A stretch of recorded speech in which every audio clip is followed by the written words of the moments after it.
behalf of Region 7 and the Ask for Respect Supplemental Grant, we want to welcome you to our series of interviews focusing on the perils and pearls of lessons learned regarding COVID-19. Our hope is to share the lessons our colleagues have learned and to assist you with your healthcare journey during this pandemic. Thank you for listening. Good afternoon, everyone. My name is Jackson, and I'm the Regional Special Pathogens Program Coordinator for the Nebraska Biocontainment Unit. First and foremost, I'd like to thank my guests today for being here and also for being service members within our community today. If you could all just go around and introduce yourself, please. Good afternoon. My name is Kathy Bossman, and I'm an Assistant Chief with the Omaha Fire Department, and I supervise everything related to EMS. Hello, everyone. My name is Ben Tysor. I'm a Captain Paramedic with the Omaha Fire Department. I currently hold the position of the Quality Assurance Quality Improvement Officer. My name is Wendee Brown. I am a paramedic shift supervisor for the Omaha Fire Department, and I kind of assist our paramedics and our EMTs every day on calls and anything that they might need as far as equipment goes. Hello, my name is Eric Hallagan, and I hold the rank of firefighter paramedic, and I'm in charge of patient care on medic number 3, which lies in Southeast Omaha. Awesome. I think it's fairly obvious to say that COVID has affected all of us in the way that we work. I know on the hospital side, a lot of changes happened very quickly, and it almost seemed like changes happened daily. What kind of precautions did you have to put into effect to ensure proper patient safety? We as a fire department basically followed the CDC's guidelines and the recommendation set forward for what we need to do to keep ourselves safe.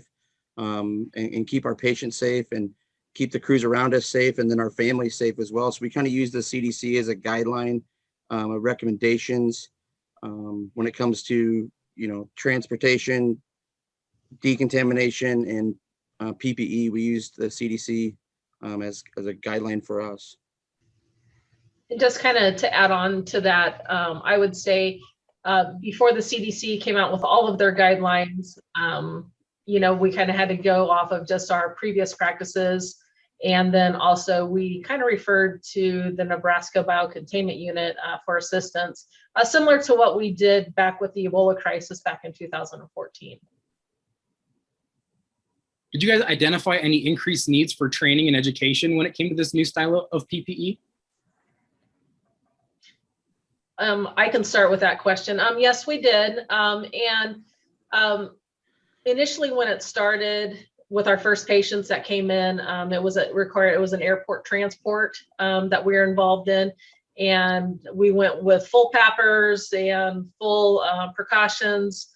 And then once those patients all were taken to Nebraska Medicine, and then our personnel were going to have to be responsible for transporting from quarantine over to the ER, et cetera.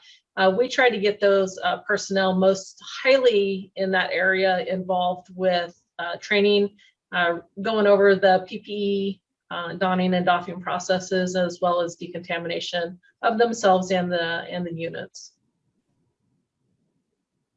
Unfortunately, we were able to employ a just-in-time training attitude. So it wasn't your traditional attend class for 2 to 4 hours. It was the crew that was going to perform that transport. Prior to that transport, you have a 15 or 20 minute familiarization with your equipment, go over the donning and the doffing procedures, and most importantly, I think, have the trained professional, such as an observer from the biocontainment unit, maybe a nurse or a physician, observe that and guide you step by step using checklists. So, can you guys kind of walk us through what a typical respiratory distress kind of looks like? Like what kind of information do you get from dispatch and kind of what your role would be? Sure, I can take that one. From somebody who works on the medic unit, a typical call would be as such, we would get toned out for difficulty breathing. Douglas County 911 has a series of screening questions that they use to help us be aware that there's a possibility that this individual or somebody in this residence could have the coronavirus or COVID-19. And we are relayed that information. And then once we relay that information, then we take the necessary precautions on scene. When we're on the way to the call, we try to do as many things as we can ahead of time to try to speed things up. As we all know, in the world of infectious disease, nothing is quick. And it's imperative that, we put the gear on, but more importantly, put the gear on correctly. But we try to do things that we can do to maybe speed things up and minimize that time of, fully getting dressed on scene. So maybe putting your gloves on, putting your goggles on, doing things like that on the way to the call, so we can try to shave as many seconds as we can. And then, we as a fire department kind of change how we work on scene operationally. We would try to limit the amount of exposure to personnel that we had inside the residences. We would increase our communication amongst our crews, maybe only send one person in if we deem it safe at the time, to gather some information. And like I said, just minimize the amount of risk and exposures we have, not only to the patients, to us, but us to the patients as well. And I think there's a mutual feeling there for everybody. So yeah, it changed how we operate on a day-to-day basis. And, it became second nature to us, I think, pretty quickly. And then with that, as soon as we get the patient outside, then we would take the patient up to the emergency room. And then we had with the other hospitals in the area, we had a system to hand that patient off and decon our crew. And then with the assistance of the biocontainment unit, develop a system to decon our ambulances and our equipment. So what have been some of your biggest challenges with patient care as it kind of pertains to, aerosolization procedures, like whether that's like a nebulizer treatment, chest compressions, intubation, CPAP, BiPAP, things of this nature? We never withheld the care from any of those individuals, but I think we changed maybe where that care took place. When it was nice outside, if we could administer an aerosolized medication to somebody and it's nice outside, maybe we'll do it outside to keep us from not being in their houses and that exposure there, but also for being our ambulances are an 8x10 box, and occasionally they're not ventilated well. If it was super hot, maybe we get them in there with air conditioning. We just open the doors to try to increase some ventilation. So the CPR calls, we call them a code 99, but the CPR calls, that's just what it is. It's tough. That's kind of an all hands on project. And that's where we really rely heavy on our PPE and trying to minimize as many risks as we can and exposures. Obviously, PPE is not new to the fire service at all. How has COVID kind of changed how you receive PPE and how you order and allocate PPE to certain units? So our initial PPE that the department had was, wasn't adequate for our normal calls, our tuberculosis calls, things that we would normally don an N95 for, which was actually very infrequent before this hit. As everybody knows, there was a really big surge on PPE and the demand increased significantly. Fortunately, Omaha Fire Department is part of the Omaha Metropolitan Healthcare Coalition.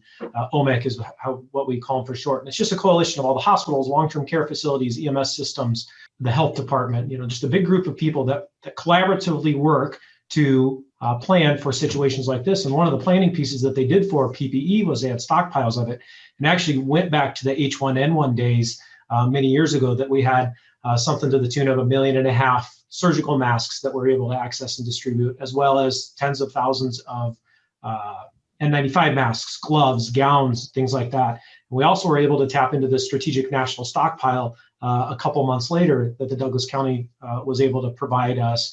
And we would disperse that between our EMS agencies, not only Omaha Fire, but Douglas County and in our 5-county region that participates in this. So from a larger healthcare coalition view, that's how we were able to use our PPE.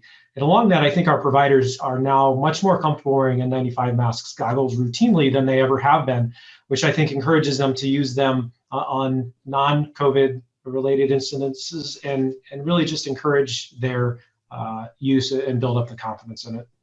It's no longer taboo to put an N95 mask on. Absolutely, absolutely. Did you guys have any struggles with working with manufacturers to receive PPE? I know during the height of the pandemic for us, we had a lot of issues with accessing these PPE supply chains. I can answer that question. Yes, we did. We definitely struggled to get some of the necessary PPE from our normal vendors. There were definite delays in their arrival. There were unknown, times as far as when we would receive the PPE, and then the cost associated with even just surgical gloves or medical gloves tripled. So all of that comes into play when you're dealing with a pandemic that we obviously have never faced before. We were fortunate that some CARES funding was able to cover some of those costs, but it was certainly something that we never anticipated. What did your department do to kind of help mitigate the issues with a lack of supply chain PPE?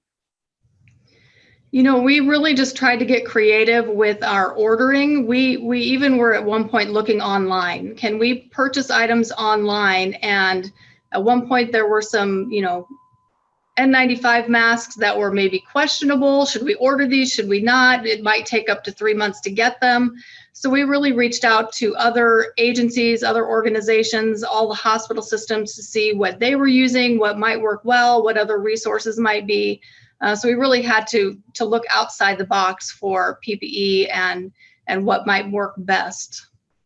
N95 decontamination reuse policy, where one of the local hospitals was gracious enough to donate staff, space, and time, and it was really not an exchange process, but you would initial your N95 mask with your name and your ID number, put it in appropriate packaging, take it to that facility, and they would use UV light, ultraviolet light, to decontaminate that, and we would get that mask back, and we would be able to extend the use of our existing PPE without having to burn through it. So that was another way we were able to modify our use for PPE this time. Within the United States, the media had reported that EMS providers had been, coming into contact or even contracting COVID-19 more frequently. Did your guys' teams experience the same phenomenon, and how did you kind of mitigate these issues? We did. We saw a significant increase in COVID cases within the fire department. They kind of started out slow, and our numbers internally really mimicked community-wide numbers. So we started seeing cases in March of 2020, and they kind of grew throughout the spring and summer months, and then really peaked in November and December, and have since kind of decreased, which is good. And I think all of our decreases have aligned with vaccinations, fortunately. So in the interim, when our numbers were really high, obviously we had a significant number of people who were not able to work because they were either isolating or quarantining. And so in those instances, we would encourage members that are off duty to come in and work overtime. And even then, those numbers were limited because a lot of the people that were available to work were themselves quarantining. So we struggled a little bit during some of those months trying to fill all of our positions, we are contractually obligated to fill. So it was stressful for a number of months, but I think hopefully now we are kind of past the worst of it, and we've learned from it. And certainly as the CDC updates all of their guidelines, we're able to update our own guidelines internally. Kind of heading back to the patient care aspect. So when you do have like a possible COVID patient in the back of your ambulance, what does the decon policy kind of look like for, an 8x8 box? The decontamination policy that we adapted on the fire department was to, ventilate the space as soon as you could. And then we, as we learned as a nation, in the CDC guidelines, as we learned more about the COVID-19 and the properties of the virus and what kills the virus and what doesn't kill the virus, we as a fire department kind of started to streamline that process. And we use a combination of bleach, a percentage of bleach, and then we'd also were able to acquire some sprayers with a peroxide-based solution that could quickly and very effectively reach places that traditional UV lighting couldn't reach. I know back in the Ebola crisis, that's what we used in the infancy of this pandemic. We used some UV lighting, lots of late night trips trying to find Wendee and the PSS to get our squads lit, as we said it. But as we kind of piggybacked off some other departments and other ideas and baselined off the CDC, we found that we could spray the back of the medic units with basically a paint sprayer with the chemical, and it would decontaminate the equipment satisfactory, and then we decontaminate ourselves too, go back and change our clothes, take a shower, and then launder our clothes and get into a new change of clothes to be ready for the next incident. About how long does it take to decontaminate your ambulance? Well, I would tell you that in February or March of last year, it took significantly longer than it takes me right now. We have developed a system where, depending who was in the back with the patient, we would bring that ambulance back, and we would the person who wasn't in the back will spray the ambulance, wipe everything down. The other person goes and changes, and then kind of just switch, if you will. But back when we had, like I said, had to go downtown and we were using the UV system, it was pretty significant at the time, just because we were resource limited on the amount of UV lights we had. And, it was a huge addition to us to be able to secure a paint sprayer for every station that, not only we didn't have to use in the med unit, we could also use it in the quarters as well for decontaminating high frequent places that we ourselves were in. What kind of practices and procedures have you changed during the pandemic? And which of these policies and procedures are you going to continue moving forward? I think that Ben kind of talked a little bit about this, and some of it is our PPE use and everybody being more familiarized with 95s and not afraid to use them. I hope that we use our N95s more, and then also surgical mask, even on our typical, maybe just any respiratory patient or a patient with fever or coughing. I would say pre-COVID, those patients were just treated, as far as our PPE goes, with just gloves. I hope eye protection stays.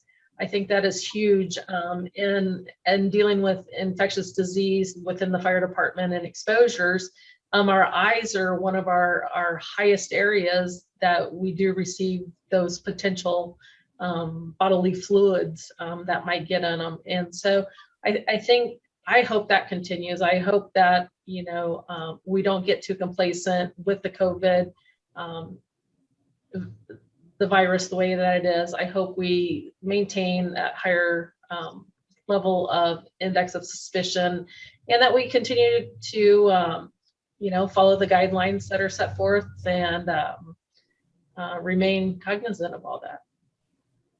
Some of the other changes that we had not regarding patient care is really fire station life. So, up to 16 people live together at a time. So there was some recommendations and policies put in place by fire administration regarding our shift change, controlled shift change interactions, and trying to limit the interaction when you're coming in and out of the station. You go in one door for the incoming shift, you go out the other door for the outgoing shift.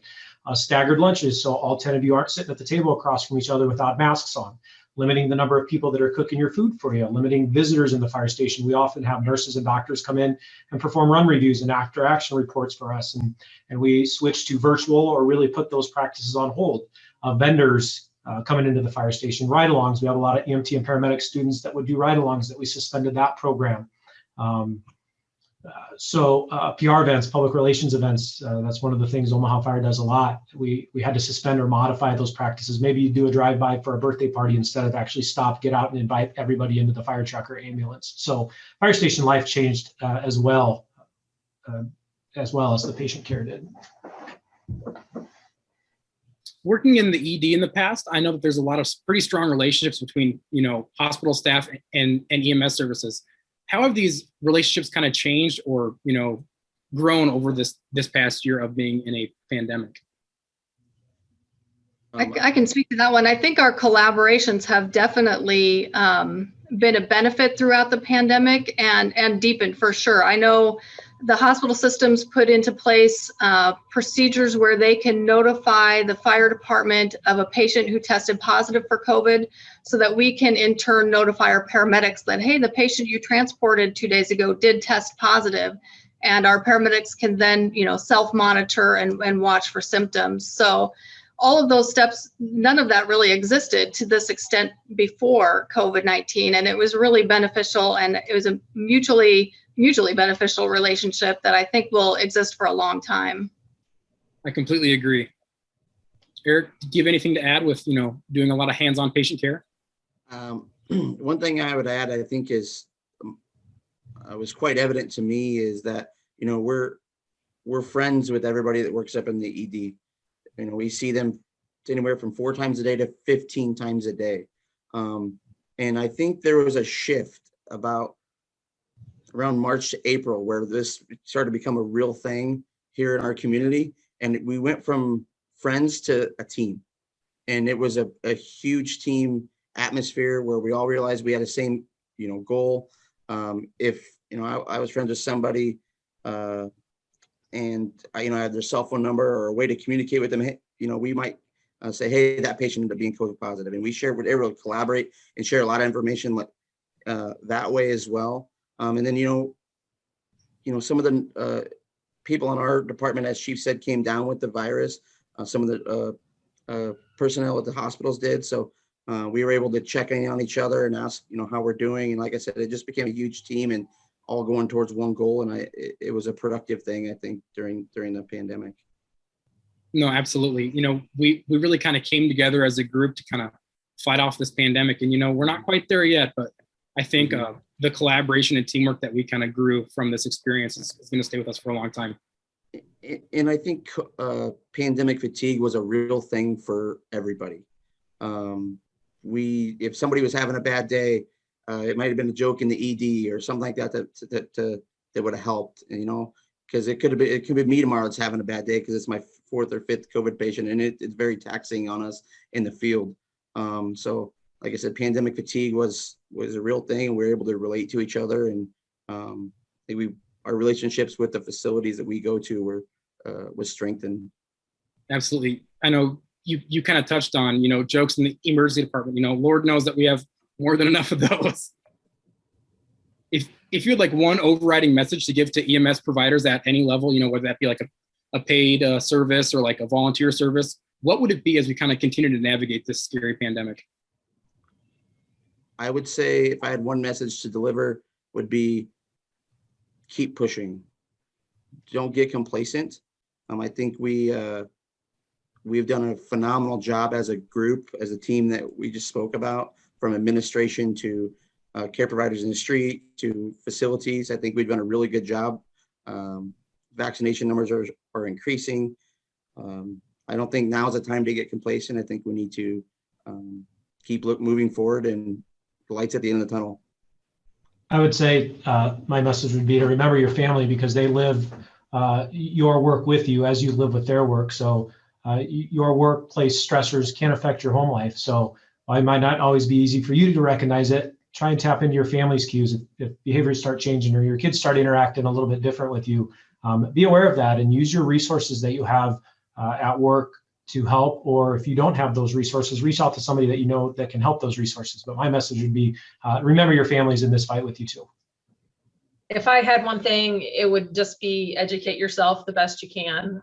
There's a lot of information that's out there. There's a lot of bad information that's out there. So choose the reliable sources and trust the policies that have been set in place, and trust your teammates. Our teams that we have, the bridges that we have built have been awesome, and let's continue to push forward, and we'll be ready for the next virus whenever it comes. My message, I guess, would be to continue to lean on your community partners. We've certainly all achieved things in this last year that we never thought we would ever do with regard to PPE shortages, testing shortages, and now vaccinations. Really build those relationships with other hospital systems, the county network. All of that is very important. And remember to share information and help each other out. I'd like to thank you all for being here today.